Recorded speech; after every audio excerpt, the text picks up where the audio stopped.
Hey! J'imagine que si tu as cliqué sur cette vidéo, c'est soit parce que tu aimes bien la chaîne, soit tu es quelqu'un qui se pose pas mal de questions sur... Bon, allez, c'est de quoi je parle? Allez, fais un effort! La première fois que tu as un rapport sexuel, évidemment. J'allais pas te parler de la première fois que t'as fait un top 1 par exemple. Yes! Yes, j'ai fait un top 1! Yes, j'ai fait un top 1! Yes, chérie, j'ai fait un top 1! Je suis un autre fils! Dans cette vidéo, je vais donc te donner différents conseils pour que ton premier rapport sexuel se passe bien. D'ailleurs, si déjà tu te poses des questions par rapport à tout ça, c'est normal et c'est une bonne chose. C'est un petit peu un terrain inconnu pour le moment et donc toi, t'as envie que ça se passe du mieux que possible. Avant de commencer, je voulais juste faire un petit aparté. D'une part, si vous regardez cette vidéo mais que vous avez déjà eu votre premier rapport sexuel, bah vous pouvez évidemment rester parce que peut-être que certains conseils que je vais vous donner pourraient vous être utiles. Ou sinon, vous pourriez partager ces conseils à quelqu'un de votre entourage qui n'aurait pas encore fait sa première fois. D'autre part, sachez que ces conseils ne s'appliquent pas uniquement à un rapport hétérosexuel, donc entre un homme et une femme, mais vraiment pour tout type de rapport. Parce que ouais, si on te sort le conseil, oui alors Titouan, il faut que tu prennes ton zizi, tu le mets dans le vagin et tu pousses, voilà. Mais que toi tu as un rapport homosexuel, bah ça va être un petit peu compliqué. Mais... Mec, il est où ton vagin? Bah j'en ai pas. Ah bon? Mais... Bah on fait comment du coup? Cette vidéo va donc se découper en 3 parties. D'abord des conseils avant le rapport en question, puis ensuite durant le rapport, et enfin après le rapport. Allez, c'est parti! Premier conseil que j'ai à vous donner, c'est de vous dire que c'est normal de stresser. Vous savez que vous allez faire quelque chose de nouveau, d'intime, d'inconnu avec une autre personne, et forcément l'inconnu, ça a tendance à générer du stress en vous. C'est comme lorsque vous allez passer un examen, que vous allez prendre l'avion pour la première fois. Le fait de ne pas tout maîtriser, ne pas tout connaître, peut vous mettre dans cet état, et c'est tout à fait normal en fait. D'ailleurs, si je reprends le cas de l'avion, c'est peut-être possible qu'à chaque fois que vous en prenez un, vous ayez un moment de stress. Bah c'est pareil pour le sexe. Si vous stressez à plusieurs reprises là-dedans, c'est tout à fait normal. Il vous faut du temps pour que vous commenciez à prendre confiance dans ce domaine. Et je préfère vous dire que c'est normal de stresser plutôt que de vous sortir le conseil que la plupart des gens pourraient vous sortir, à savoir... Non mais surtout, ne stresse pas, ça va aller, voilà, ne stresse pas, il faut pas que tu stresses, d'accord? C'est contre-productif car forcément quand quelqu'un va vous dire ça, vous allez automatiquement vous mettre à stresser. C'est comme si je vous disais de ne surtout pas penser actuellement à une girafe. Vous venez de penser à une girafe. Bon après si vous avez toujours une énorme pression à chaque rapport et que ça commence à faire depuis un long moment, je vous conseille d'aller voir un sexologue ou d'en parler à votre partenaire. Et d'ailleurs plus vous allez attendre avant d'avoir votre première fois, moins vous allez stresser. Car entre temps vous aurez déjà compris comment fonctionne votre corps et comment vous mettre à l'aise avec celui-ci. Et ça m'amène au deuxième conseil. Connaissez votre corps et vos envies au préalable. Car évidemment votre premier rapport sexuel va vous demander de vous familiariser avec le corps de votre partenaire, mais également avec le vôtre. Et plus vous aurez appris à connaître votre corps au préalable, mieux ça ira au moment de l'acte. La meilleure technique reste quand même la masturbation, que vous soyez un homme, une femme ou d'un autre genre, car c'est quand même ce qui va stimuler le plus vos parties génitales, et vos parties vont pouvoir plus facilement s'adapter à ce qui leur arrive et qu'est-ce qui vous fait vraiment kiffer à ce niveau-là. Faut savoir que chaque corps est différent, certaines filles préfèrent par exemple se toucher juste le bout du clitoris, d'autres préfèrent se toucher au niveau des lèvres vaginales, certains garçons préfèrent se toucher le bout du gland, d'autres préfèrent le long du pénis, voilà, c'est à chacun et chacune de gérer qu'est-ce qui vous fait kiffer. D'ailleurs si vous souhaitez avoir une vidéo sur la masturbation, n'hésitez pas à me le dire dans les commentaires et je verrai si je pourrais en faire une. Sur le plan mental, essayez vraiment de réfléchir s'il y a des choses qui vous font vraiment vibrer, à part un vibromasseur. Par exemple, si vous avez certains fétiches, marquez-les sur une feuille. Ça veut pas dire que tous vos fantasmes vont forcément se réaliser lors de votre première fois, mais si par exemple vos partenaires vous demandent qu'est-ce qui vous fait kiffer, bah vous pourriez à ce moment-là lui en parler, et après c'est à cette personne de décider si elle veut le faire ou non. Troisième conseil, apprenez à utiliser un préservatif en amont. Je pense que le jour J, vous allez sûrement stresser, et donc vous n'avez certainement pas envie de vous retrouver dans une situation où vous êtes totalement perdu. Par exemple, que ce soit des préservatifs masculins ou féminins, oui, parce qu'apparemment il existe aussi des préservatifs féminins, mais quasiment personne n'en parle, et on en trouve très peu dans les surfaces. Il faut souvent que vous fassiez plusieurs pharmacies ou plusieurs plannings familiales pour en trouver.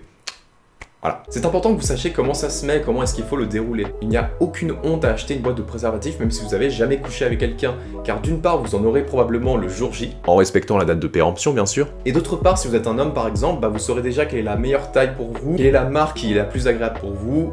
Voilà, à chacun de gérer, de manière à ce que ce soit un minimum agréable lors de votre première fois. Et d'ailleurs je vous suggère de prendre des préservatifs sans latex parce que il peut y avoir des allergies.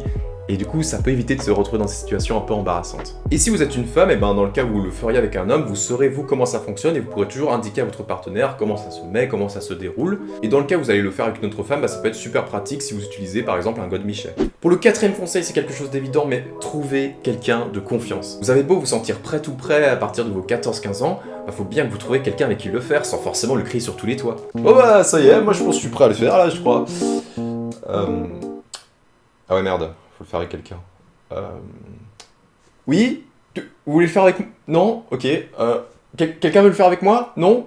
Allô? Et ça prendra le temps qu'il faudra. Vous aurez peut-être la chance de trouver quelqu'un assez rapidement, ou sinon il faudra attendre un petit peu plus longtemps. Mais ce qui est sûr, c'est qu'il faut vraiment que vous le fassiez avec quelqu'un avec qui vous vous sentez en confiance. Il faut qu'il y ait un minimum de feeling entre vous et que vous vous sentiez à l'aise tous les deux. Évitez de le faire par exemple avec quelqu'un que vous venez de rencontrer en soirée, c'est pas ouf. Sauf si vous avez pris le temps d'apprendre à connaître cette personne, etc. Et oui, il va de soi que ce n'est pas parce que vous n'avez jamais eu de copain ou copine que vous ne pouvez pas coucher. Je sais que c'est peut-être quelque chose d'assez important pour certaines personnes de le faire vraiment avec son copain ou sa copine, mais sachez que c'est pas non plus une obligation. Le plus important, c'est que vous le fassiez avec quelqu'un qui vous accepte et que vous acceptez. Et ça me permet du coup de passer au 5e conseil.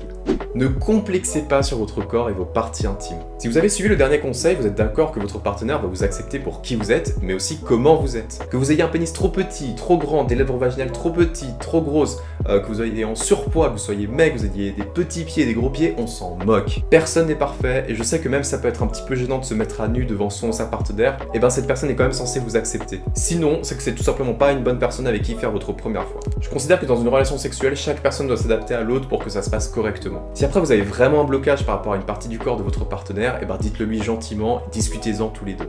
Conseil numéro 6, lavez-vous si possible avant d'avoir un rapport. C'est une bonne chose si vous arrivez à ne pas complexer sur votre corps, mais faites quand même super attention à votre hygiène. Je pense pas que ce soit une bonne chose si lors de votre premier rapport sexuel vous sentez mauvais, vous êtes sale, etc. Prenez une douche avant si c'est possible. Et en ce qui concerne vos poils, vous êtes évidemment libre de décider de les garder ou non.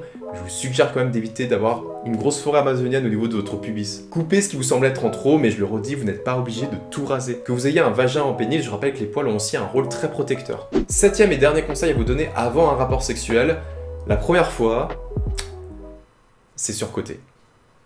Voilà, je le dis, c'est vraiment surcoté. Souvent, vous allez peut-être avoir des témoignages de gens qui l'ont déjà fait, qui vont vous dire « Ouah mec, tu vas voir, ça va te changer la vie et tout, c'est un truc de malade !» Alors qu'en vrai, Alors attention, je dis pas que ça va pas être cool, hein. Si vous le faites et que ça se passe super bien, vous en aurez généralement un bon souvenir et ça vous fera une bonne expérience. Mais au fond, une fois que vous l'aurez fait, il n'y aura pas un grand changement fondamental dans votre vie, vous n'allez pas commencer à avoir une espèce de portail dimensionnel, une nouvelle vision sur le monde, savoir que les céréales ça se met après le lait. Non, ça va juste être un moment cool, mais vous verrez qu'ensuite vous serez toujours la même personne et ça n'aura pas changé grand chose. En plus, si vous êtes déjà masturbé au préalable, vous avez déjà un petit peu connaissance de ces sensations. À titre personnel, j'ai l'impression d'avoir été beaucoup plus marqué par mon premier bisou que par mon premier rapport sexuel. Et pourtant, ma première fois, elle s'est super bien passée. Après, c'est peut-être parce que la première fois que j'ai embrassé une fille, c'était à mes 19 ans.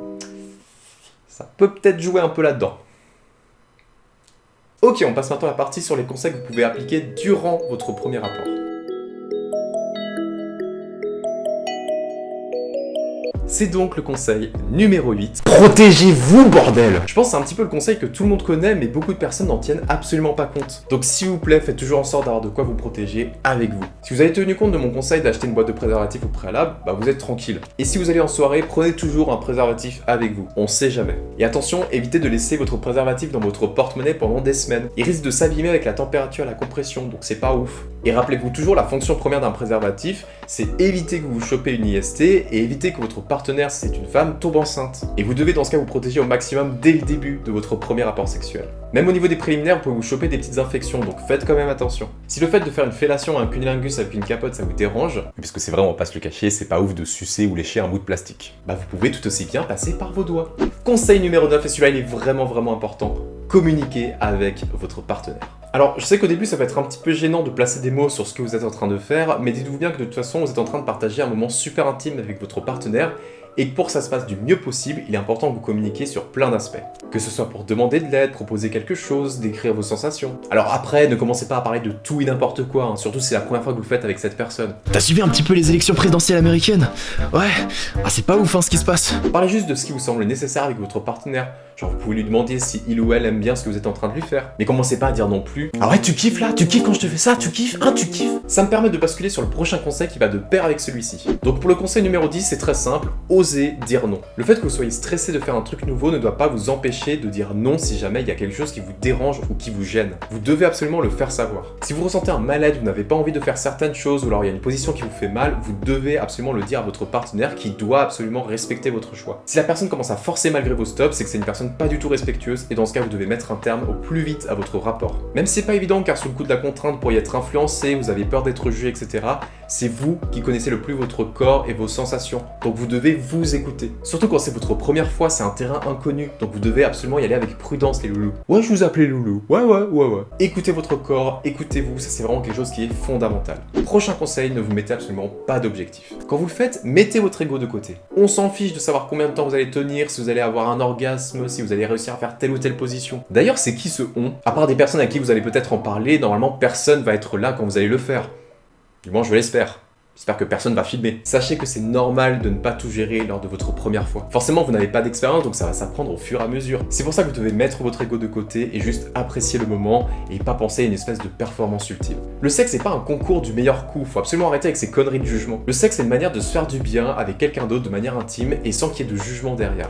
Conseil numéro 12, faites des positions relativement simples. Il existe une multitude de positions sexuelles et je suis sûr que vous aurez plein d'autres occasions dans votre vie pour en faire tout plein, mais pour le moment, pour votre première fois, restez dans du basique. Vous faites évidemment ce que vous voulez avec votre partenaire tant que vous arrivez à communiquer là-dessus, mais si vous commencez avec une position qui est super technique et galère, qui est complexe et fatigante, vous allez plus galérer qu'autre chose, tandis que si vous faites quelque chose de basique, ce sera beaucoup mieux. Que ce soit dans un rapport pénis-vagin, vagin-vagin, pénis-pénis, vous avez plein de positions qui sont assez simples. Ça peut être les ciseaux, la levrette, le missionnaire, etc.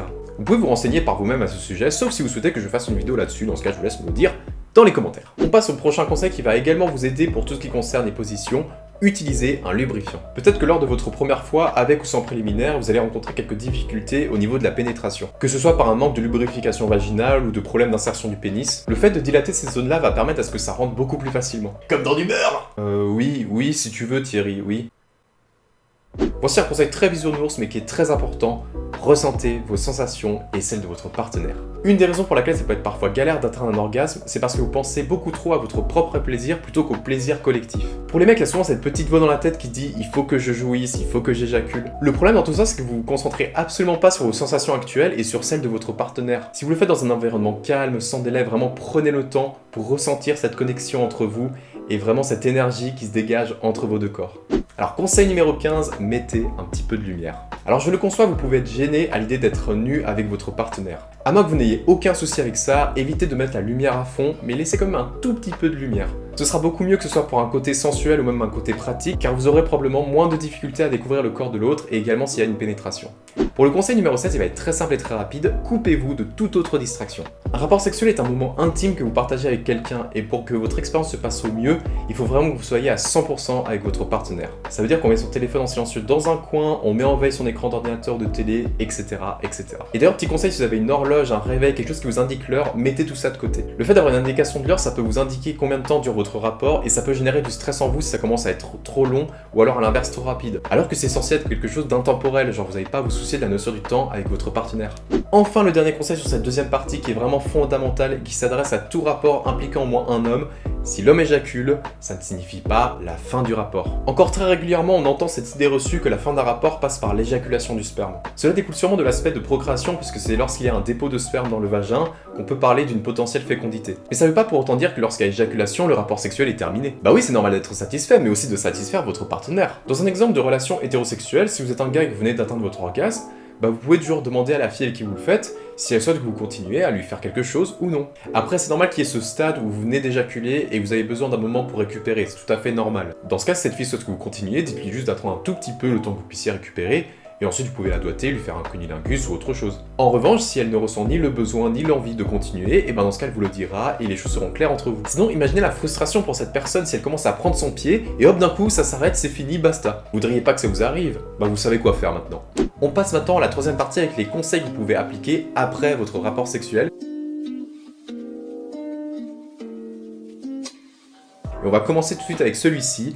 Une fois que vous avez terminé votre rapport, allez aux toilettes. Surtout les filles. Mesdemoiselles, il se peut que lors de votre rapport, il y ait des bactéries qui circulent dans votre vagin. Je vais pas rentrer dans les détails parce que je suis pas un spécialiste, je voudrais pas dire de bêtises, mais ce que vous devez retenir, c'est que même lorsque vous utilisez un moyen de contraception, il se peut qu'il y ait des bactéries qui se forment au niveau de votre vagin, et donc après le rapport, c'est super important que vous alliez aux toilettes pour pouvoir évacuer tout ça avec votre urine. Contrairement aux hommes qui ont une éjaculation permettant d'évacuer ces microdéchets à l'intérieur des parties génitales, les femmes n'ont pas d'éjaculation identique. C'est donc en allant aux toilettes que cela évitera de faire remonter ces bactéries au niveau de votre vessie qui pourrait provoquer des risques d'infection. Conseil numéro 19, une fois votre rapport terminé, prenez un moment ensemble entre vous et rien que vous deux. Si juste après votre rapport vous allez directement sur votre téléphone, vous partez fumer, je trouve que ça casse tout le charme de l'aspect intime. Vous venez de partager un moment super agréable avec quelqu'un, donc profitez-en pour vous embrasser, vous câliner, discuter, etc. C'est comme si t'étais à un repas de famille et que dès que t'avais fini de manger, tu te cassais. C'est pas très respectueux. Et enfin, le dernier conseil de cette vidéo, n'ayez pas honte. C'est votre vie, vous faites ce que vous voulez. Cela pourrait arriver par la suite de ce qui s'est passé, qu'il y ait des échos et des personnes qui parlent de ce que vous avez fait. Et alors? Vous ne devez rien à personne. Tant que vous avez passé un beau moment tous les deux lors de votre première fois, les autres on s'en fiche. Retenez bien le fait qu'un rapport sexuel reste dans le cadre de l'intime. Vous pouvez très bien en parler ouvertement à vos proches, mais faut pas oublier que ça reste quand même dans le domaine du privé. Vous n'avez pas besoin d'en parler à tout le monde, et tout le monde n'a pas forcément besoin d'en parler. Oh c'est beau ça! Oh c'est beau! Et voilà, c'était mes 20 conseils à vous apporter concernant votre premier rapport sexuel. Alors évidemment j'aurais pu en sortir encore plein d'autres, mais je pense quand même avoir dit l'essentiel, sinon vous pouvez toujours en rajouter dans les commentaires si vous trouvez qu'il y a un conseil qui pourrait être vraiment important pour quelqu'un qui ne l'aurait pas encore fait. Je souhaiterais juste finir cette vidéo avec une petite parenthèse concernant un sujet qui est un petit peu tabou, mais qui me semblait important d'évoquer. Si malheureusement vous avez été victime auparavant d'une agression sexuelle ou d'un viol lors de votre première fois, je sais que ça peut être extrêmement compliqué par la suite pour votre activité sexuelle. Et si cela vous questionne donc sur le fait d'avoir eu oui ou non sa première fois, eh bien oui, mais non. Oui, dans le sens où vous avez expérimenté quelque chose de sexuel, quelque chose que votre corps n'avait jamais expérimenté auparavant, mais non, car c'était pas une vraie première fois. Votre vraie première fois, c'est celle où vous en êtes conscient ou consciente et que vous le faites avec quelqu'un de manière consentie. Ne culpabilisez absolument pas par rapport à ça, ce n'est absolument pas de votre faute. Essayez vraiment de vous concentrer plutôt sur la suite de votre vie. Et si vous souhaitez m'en parler parce que c'est un sujet qui est très compliqué pour vous, n'hésitez vraiment pas à venir me parler sur les réseaux sociaux, je vous répondrai dès que possible. Voilà, cette petite parenthèse tabou me semblait quand même importante dans le cadre de cette vidéo, j'espère qu'elle vous aura plu. Si c'est le cas, vous pouvez évidemment mettre un petit pouce qui va dans cette direction, vous pouvez évidemment mettre un petit commentaire, vous abonner à la chaîne YouTube ainsi qu'à la chaîne Twitch, et par-dessus tout, vraiment essayez de partager au maximum cette vidéo à toutes les personnes qui en auraient besoin. Merci beaucoup de m'avoir écouté, passez toutes et tous une bonne journée, et à très vite sur YouTube ou sur Twitch. Je file, ouais!